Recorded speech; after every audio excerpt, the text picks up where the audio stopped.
दोस्तों, आज मैं आपको मार्गशीर्ष अमावस्या की व्रत कथा सुनाऊंगी। तो चलिए प्रारंभ करते हैं। मार्गशीर्ष अमावस्या की यूँ तो बहुत सारी कथाएं प्रचलित हैं। इसमें से एक गरीब ब्राह्मण परिवार की कथा है। ब्राह्मण की एक पुत्री थी जो कि बहुत ही गुणवान और सर्वगुण संपन्न थी।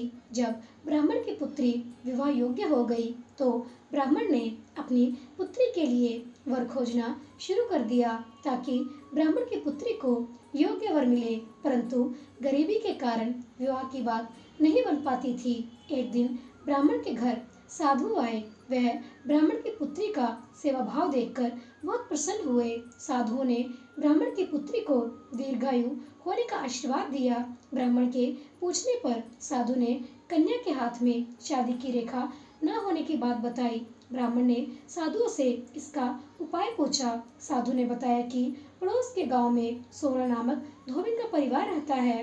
कन्या यदि धोबिन के परिवार की सेवा करके धोबिन से उसका सिंदूर मांग ले तो कन्या का विवाह संभव हो सकता है। साधु देवता की बात सुनकर कन्या ने धोबिन की सेवा करने का प्रण मन में ही कर लिया। अगले दिन से ब्राह्मण की पुत्री रोज सुबह उठकर धोबिन के घर का सारा काम कराती थी।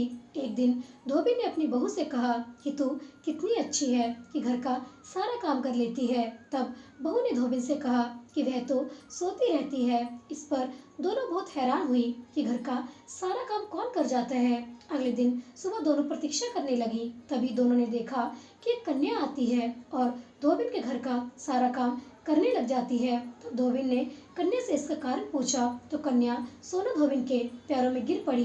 कन्या ने सोना धोबिन को अपना सारा दुख सुनाया।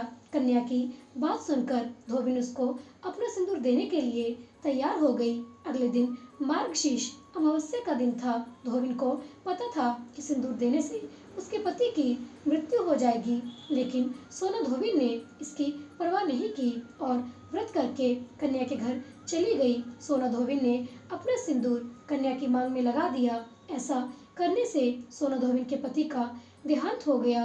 वापस लौटते समय सोना धोबिन ने रास्ते में पीपल के वृक्ष की पूजा की और 108 बार परिक्रमा की।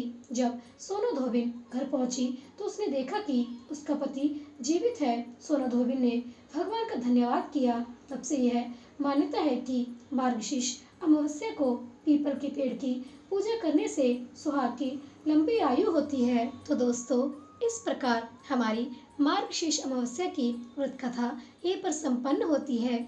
मिलते हैं अगली कथा के साथ। तब तक के लिए आप सभी को मेरी तरफ से राधे राधे।